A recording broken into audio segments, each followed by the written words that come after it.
ఈ ఎంసెట్ లేదా ఎఫ్సెట్లో మంచి ర్యాంక్ రాని విద్యార్థులకు బెస్ట్ ఆల్టర్నేటివ్ సిఎస్ఈఎంఏ కోర్సులు అడ్మిషన్లు జరుగుతున్నవి. వాగర్థావివ సంపృక్తౌ వాగర్థ ప్రతిపత్తయే జగతః పితరౌ వందే పార్వతీ పరమేశ్వరౌ. ఆదిత్యాయ చ సోమాయ మంగళాయ బుధాయ చ గురుశుక్ర శనిభ్యశ్చరాహవే కేతవే నమః. శృంగేరి జగద్గురు పీఠాధిపతులకి, కంచి పీఠాధిపతులకి నమస్కారములు తెలియచేసుకుంటూ కార్యక్రమాన్ని ప్రారంభిద్దాం. వీక్షించేటువంటి ప్రేక్షకుల్లో చాలామంది గత కొన్ని నెలలుగా ఈ పక్ష ఫలాల గురించి మనం తెలియచేస్తున్నాం. రాశి ఫలాలు చాలామంది ఎంతోమంది ఆదరిస్తున్నారు. వాళ్ళ నిజ జీవితంలో చాలామంది నిజంగా జరుగుతున్నాయండి, మీరు చెప్పినట్టే జరుగుతున్నాయి, ఏ రోజుకు ఆ రోజుకి సంబంధించినటువంటి ఖర్చు కానీ ఆదాయం కానీ అలాగే ఉంటుంది, ఇక మానసికమైనటువంటి ఒత్తిళ్లు కూడా చెప్పినటువంటి రోజుల్లో ఉంటున్నాయి అని చెప్తున్నారు. కానీ కొంతమంది మాకు ఇవేవి జరగట్లేవు ఎందుకని అని చెప్పి అడుగుతున్నారు. అయితే ఇక్కడ క్లారిటీ మీకు ఒకటి తెలియచేస్తాను. ముఖ్యంగా పేరును బట్టి కాకుండా జన్మ నక్షత్రము ఉండి జన్మ రాశి గనక ఉన్నటువంటి వాళ్ళు ఖచ్చితంగా ఆ రాశే చూసుకోవాలి.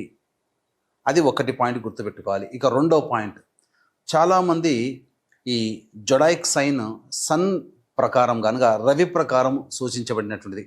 అంటే ఏంటి, జూలై 23 నుంచి ఆగస్టు 23 వరకు సింహరాశికి సంబంధించినటువంటి వాళ్ళు. ఈ జూలై 23 నుంచి ఆగస్టు 23 మధ్యలో పుట్టిన వాళ్ళు సింహరాశి చూసుకుంటున్నారు. అది తప్పు. మీరు పుట్టిన డేటు, టైము, ప్లేస్ను బట్టి మీకంటూ ఒక నక్షత్రము, ఒక రాశి ఉంటుంది. ఆ రాశి మాత్రమే చూసుకోవాలి.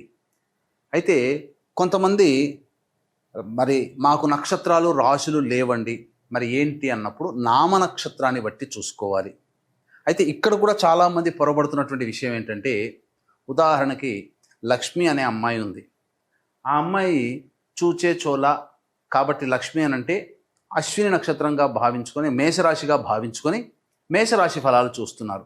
కానీ ఆ లక్ష్మి అనే అమ్మాయికి తెలుసు తాను కన్యారాశిలో పుట్టాను అని చెప్పి. కన్యారాశి చూడకుండా నామనక్షత్రమైనటువంటి అశ్విని నక్షత్రం సూచించే లక్ష్మి అనే పేరుని సూచించే మేషరాశిని చూసుకోవడం వల్ల ఆ అమ్మాయికి ఫలితాలు తారుమారవుతాయి. కాబట్టి ఏతావాత చెప్పొచ్చేది ఏమిటంటే, కంక్లూజన్ ఒకే మాటలో చెప్పాలంటే, మీకు జన్మ నక్షత్రము ప్రకారము జన్మ రాశి ఉంటుంది. ఆ రాశిని బట్టే చూడాలి తప్ప సన్ జొడాయిక్ సైన్ అనగా ఈ మంత్లో పుట్టిన వాళ్ళు ఈ రాశి అని చెప్పుకుంటారు కదా, అది తప్పు.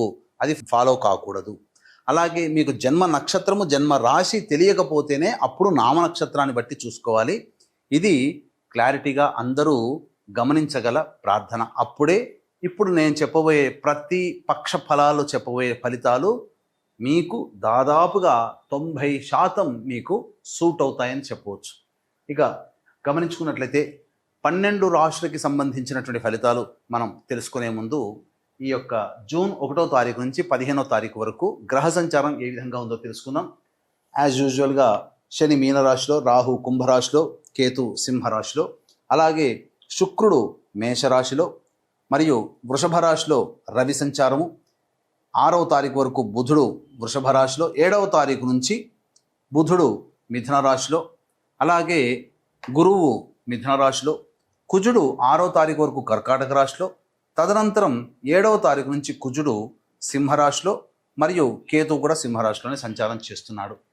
కాబట్టి దీన్ని బట్టి ఫలితాలు ఆయా రాశుల వారికి ఏ విధంగా ఉండబోతుందో మనం తెలుసుకునే ప్రయత్నం చేద్దాం. ద్వాదశ రాశులలో భాగంగా 6వదైనటువంటి కన్యా రాశిలో జన్మించినటువంటి వారికి జూన్ 1వ తారీఖు నుంచి 15వ తారీఖు వరకు ఏ విధంగా ఉండబోతుందో తెలుసుకునే ప్రయత్నం చేద్దాం. రాశి నుంచి 6వ తారీఖు వరకు లాభస్థానంలో కుజగ్రహ సంచార ప్రభావం వలన ముఖ్యంగా అనారోగ్య సమస్యలతో ఎవరైతే బాధపడుతుంటారో వారు అనారోగ్యం నుంచి విముక్తి అవుతారు. ఇప్పటి వరకు మీకు బద్ధశత్రువులు మీకు తెలియకుండా ఎవరైతే ఉంటారో వాళ్ళు ఎవరో మీకు తెలిసిపోతుంది. తద్వారా మీరు వాళ్ళకి టిట్ ఫర్ టాట్గా ఉండే అవకాశాలు ఎక్కువగా ఉంటాయి. అన్నిటికంటే మించి రావాల్సినటువంటి రాని బాకీలు 6వ తారీఖు లోపల మీరు వసూలు చేసుకుంటారు. అన్ని విధాలుగా మంచి జరుగుతుంది. మీకు తెలియని ఎన్నో విషయాలు 6వ తారీఖు లోపల మీరు తెలుసుకోగలుగుతారు. 7వ తారీఖు నుంచి మాత్రం కుజుడు కేతు యొక్క స్థితి మీకు 12వ రాశి నుంచి 12వ స్థానంలో ఉన్నటువంటి కారణం చేత అనవసరమైనటువంటి ప్రయాణాలు, వృధా ఖర్చులు, అలాగే కాలయాపన జరుగుతుంది. ఇక 10వ స్థానంలో బుధుని యొక్క సంచారము 7వ తారీఖు నుంచి ఉన్నటువంటి కారణం చేత, 7వ తారీఖు నుంచి మరియు గురువు కూడా అనుకూలంగా ఉన్నటువంటి కారణం చేత 7వ తారీఖు నుంచి మీరు చేస్తున్నటువంటి వృత్తి ఉద్యోగ వ్యాపారాల్లో అనూహ్యమైనటువంటి ప్రగతిని మీరు పొందుతారు. ఇప్పటి వరకు ఇబ్బందిగా ఉన్నటువంటిదంతా కూడా మీకు 7వ తారీఖు నుంచి మార్గాలు సుగమం అవుతాయని చెప్పవచ్చు. కాకపోతే 6వ తారీఖు వరకు కాస్త డబ్బుల విషయంలో జాగ్రత్తలు పాటించాలి. విదేశీ యానము, విదేశీ విద్యకు సంబంధించి చేయి ప్రయత్నాలు చాలా మటుకు బెడిసి కొడతాయి. కాబట్టి జాగ్రత్తలు పాటించండి. 6వ తారీఖు నుంచి అనగా 1వ తారీఖు నుంచి రవి 9వ స్థానంలో సంచారం చేస్తుండడం, బుధుడు 6వ తారీఖు వరకు ఉండడం, ఈ కారణం చేత ఆస్తి పంపకాల విషయాల్లో వాగ్వివాదాలు చోటు చేసుకుంటాయి. అలాగే కోర్టు ఇతరత్రా సమస్యలు ఏవైతే ఉంటాయో అవి మీకు సంప్రదింపుల వరకు వస్తాయని చెప్పవచ్చు. ఇక 8వ స్థానంలో శుక్రగ్రహ సంచారం ఉండడం, ఇది చక్కగా ఈ శుక్రుడు మేషరాశిలో సంచారం చేస్తున్నటువంటి కారణం చేత మంచి యోగ స్థితికి చేరుకుంటారు. ముఖ్యంగా కుటుంబపరమైనటువంటి సమస్యలు ఏవైతే ఉంటాయో అవన్నీ తీర్చుకోగలుగుతారు. రావలసినటువంటి రాణి బాకీలు శుక్రగ్రహ ప్రభావం వలన మీరు పొందుతారు. స్త్రీ సౌఖ్యము చక్కగా ఉంటుంది. కోల్పోయినటువంటి బంధుత్వాలు, మిత్రుత్వాలు మళ్ళీ తిరిగి సంపాదించుకుంటారు. 7వ శని ప్రభావము యోగదాయకంగానే ఉంటుంది. పెద్ద ఇబ్బందులు అనేటువంటివి ఏమీ ఉండవు. కాకపోతే ప్రతి పని యందు మీకు అనాసక్తి ఉంటుందని చెప్పవచ్చు. రాహువు మీకు మంచి యోగ స్థానంలోనే ఉన్నాడు కాబట్టి శత్రువులపై మీదే విజయం.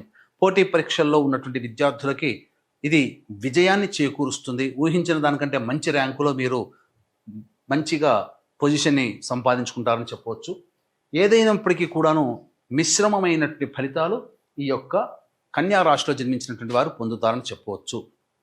ఇక కన్యా రాశిలో జన్మించినటువంటి మహిళలు ప్రధానంగా 1వ తారీఖు నుంచి 15వ తారీఖు వరకు మీ వాక్కుకి తిరుగంటూ ఉండదు. ఇంతకుముందు మిమ్మల్ని అవమానించిన వాళ్ళే మళ్ళీ మీకు పెద్దపీట వేసి మిమ్మల్ని గౌరవిస్తారు, మీ మాటకి విలువ ఇస్తారు. కాకపోతే డబ్బులు బాగా ఖర్చు పెడతారు. డాబు కోసం కావచ్చు, హోదాని పెంచుకోవడం కోసం కావచ్చు, ఎదుటివారిలో చాలా రిచ్గా కనబడాలనే సదుద్దేశంతో మీరు ఊహించిన దానికన్నా ఎక్కువగా ఖర్చులు పెట్టేస్తారు. అనవసరంగా ఎదుటి వాళ్ళకి డబ్బులు అప్పుగాను ఇస్తుంటారు. కాబట్టి జాగ్రత్తలు పాటించండి. సంతానం కోసం ప్రయత్నం చేసేటువంటి వాళ్ళు జాతకరీత్యా డాక్టర్ సలహాలను తీసుకొని మీరు ప్రయత్నం చేస్తే మంచి ఫలితాలు పొందుతారు. ఆల్రెడీ కన్సీవ్ అయినటువంటి వాళ్ళు జాగ్రత్తలు పాటించాలి. అలాగే వివాహం కోసం ఎదురు చూసేటువంటి మహిళలకి కాస్త ప్రయత్నాలు గట్టిగా చేస్తే తప్ప వివాహ సంబంధాలు కుదరవని చెప్పవచ్చు. ఇక గమనించుకున్నట్లయితే జూన్ 11వ తారీఖు రోజున మహాజ్యేష్ఠ పౌర్ణమి. జ్యేష్ఠమాసము బుధునికి సంబంధించింది, బుధవారము బుధునికి సంబంధించింది, జ్యేష్ఠ నక్షత్రము బుధుడు అధిదేవత. కాబట్టి ప్రధానంగా ఈ మహాజ్యేష్ఠ పౌర్ణమి రోజున ఏ దేవత అనుగ్రహం కోసం మనం పాటుపడతామో ఆ దేవత అతి శీఘ్రంగా ఫలితాన్ని ఇస్తుంది. అయితే మానవ మాత్రులైనట్టు మనకి నవగ్రహాలు అనుకూలించాలి. కాబట్టి ఈ నవగ్రహాల యొక్క సంపూర్ణ అనుగ్రహం అతి శీఘ్రంగా కలగడం కోసం, ఎందుకంటే నవగ్రహాలతోనే మన జీవితం ముడిపడి ఉంది. మంచి చెడు మనకేది జరగాలన్నా నవగ్రహాలే. కావున ఇట్టి నవగ్రహాల యొక్క అనుగ్రహం కోసం సంపూర్ణ నవగ్రహ శాంతి మరియు జాతకరీత్యా కలుగు విద్య, వివాహ, ఉద్యోగ, దాంపత్య, అనారోగ్య సమస్యల నివారణకి సర్వదోష నివారణ పూజలు, హోమాలు జరిపించి కరుంగలి మాలని మీకు శక్తిపాతం చేసి ఇవ్వడం జరుగుతుంది. అవకాశం ఉన్న వాళ్ళు ఈ 11వ తారీఖు రోజున ఉదయం 9 గంటలకి ప్రారంభమవుతుంది కాబట్టి ఉదయం 8 గంటల లోపల మీ గోత్రనామాదులు నమోదు చేసుకోవచ్చు. ఇంకా వీలైతే ఇంకా ముందుగానే నమోదు చేసుకునే ప్రయత్నం చేయండి. ఇక దైనందిన కార్యక్రమంలో 1వ తారీఖు రోజున మీరు అన్ని రంగాలలో ఉన్నటువంటి వాళ్ళకి అద్భుతమైనటువంటి ఆదాయము చేకూరుతుంది. సంతోషంగా జీవితాన్ని గడుపుతారు. విందులు వినోదాల్లో పాల్గొంటారని చెప్పవచ్చు. ఇక 2, 3, 4 తేదీల్లో ప్రశాంతత లోపిస్తుంది. ఒక జిగ్జాగ్ వ్యవస్థలాగా ఉంటుంది. ఏ పని చేయాలన్నా ఆసక్తి ఉండదు. ఖర్చులు అధికంగా ఉంటాయి. సరిగ్గా నిద్ర పట్టకపోవడము, అలాగే సమయానికి భోజనం చేయలేకపోవడం అనేటువంటి ఇబ్బందులు ఉంటాయి. 5, 6 తారీఖుల్లో పెండింగ్లో ఉన్నటువంటి పనులని పూర్తి చేసుకుంటారు. మరీ ముఖ్యంగా జాతకరీత్యా ఈ సంబంధించినటువంటి రావాల్సినటువంటి రాణి బాకీలు వసూలు అవ్వడం ఆనందకరంగా ఉంటుంది. అలాగే పాత మిత్రులను కలుసుకుంటారు. విందులు వినోదాల్లో పాల్గొంటారని చెప్పవచ్చు. 7, 8, 9 తేదీల్లో కనుక చూసుకుంటే కుటుంబ సభ్యులతో వాగ్వివాదాలు పెరుగుతాయి. అలాగే ఇతరులతో శత్రుత్వ భావనలు పెరుగుతాయి. ధనము అధికంగా ఖర్చు అవుతుంది. మరియు ఊహించని విధంగా మీరు డబ్బులు అప్పులు ఇవ్వాల్సినటువంటి పరిస్థితి వస్తుంది. కాబట్టి జాగ్రత్తలు పాటించండి. ఇక 10, 11 తేదీల్లో కనుక చూసుకుంటే నిరుద్యోగస్తులకి ఉద్యోగం లభించే అవకాశం ఉంటుంది. వ్యాపారము అభివృద్ధి, అలాగే పెట్టుబడులకి ఆస్కారం ఉంటుంది. లోన్లు శాంక్షన్ అవుతాయి. అన్ని విధాలుగా ఆనందదాయకంగా ఉంటుంది. సోదర సోదరీమణులు మిత్రులతో ఆనందకరంగా జీవిస్తారు. చక్కగా మీరు ఇతరుల సహాయ సహకారాలతో మీ పనులని పూర్తి చేసుకుంటారు. ఖర్చుకు మించిన ఆదాయం లభిస్తుందని చెప్పవచ్చు. 12, 13, 14, 15 తేదీల్లో కనుక చూసుకున్నట్లయితే వాహనాన్ని నడిపేటప్పుడు జాగ్రత్తలు పాటించాలి. తల్లిగారి ఆరోగ్యం పట్ల శ్రద్ధ వహించాలి. అనవసరమైనటువంటి గృహోపకరణాల ఖర్చులకు అధికంగా వెచ్చిస్తారు. మరియు వాహన మరమ్మతులు జరుగుతాయి. అలాగే మీ ఆరోగ్యం పట్ల కూడా శ్రద్ధ వహించాలి. తర్వాత చెప్పొచ్చేది ఏమిటంటే మనకు ప్రధానంగా 2, 3, 4, 12, 13, 14 తేదీల్లో ఖర్చులు అధికంగా ఉంటాయని చెప్పవచ్చు. ఇప్పుడు ఇవి చెప్పినటువంటివన్నీ కూడాను మన రోజువారీ కార్యక్రమాల్లో జరిగేటువంటి మంచి చెడు, ఖర్చు, ఆదాయం. ఇప్పుడు చెప్పినటువంటి వాటికంటే ఇంకా వివిధంగా మీరు మీ యొక్క జీవితాన్ని తెలుసుకోవాలి అని అంటే ఏం జరగబోతుంది భవిష్యత్తులో అనంటే మీ యొక్క జన్మ జాతకంలో నడుస్తున్నటువంటి గ్రహ దశాంతర దశల ప్రభావం మనం చూసుకోవాలి. కావున దగ్గరలోని మంచి ఉపాసనా పరులైనటువంటి జ్యోతిషుని సంప్రదించి వారి సలహాలు సూచనలు కనుక పాటించినట్లయితే మరింత మెరుగైనటువంటి జీవితాన్ని పొందడానికి ఆస్కారం ఉంటుందని చెప్పొచ్చు. అలాగే మహాజ్యేష్ఠ పౌర్ణమి రోజున ఏ దేవతానుగ్రహం కోసం మనం పాటుపడతామో ఆ దేవతానుగ్రహం కలుగుతుంది. నవగ్రహాల్ని ప్రసన్నం చేసుకునే నవగ్రహ శాంతి మరియు సర్వదోష నివారణ పూజల హోమాలు జరిపించి మీకు కరుంగలి మాలని అందివ్వడం జరుగుతుంది. అవకాశం ఉన్న వాళ్ళు కార్యక్రమ తదనంతరం కాంటాక్ట్ చేసి పూర్తి వివరాలు తెలుసుకోవచ్చు. సర్వం శ్రీ ఉమామహేశ్వర పరబ్రహ్మార్పణమస్తు.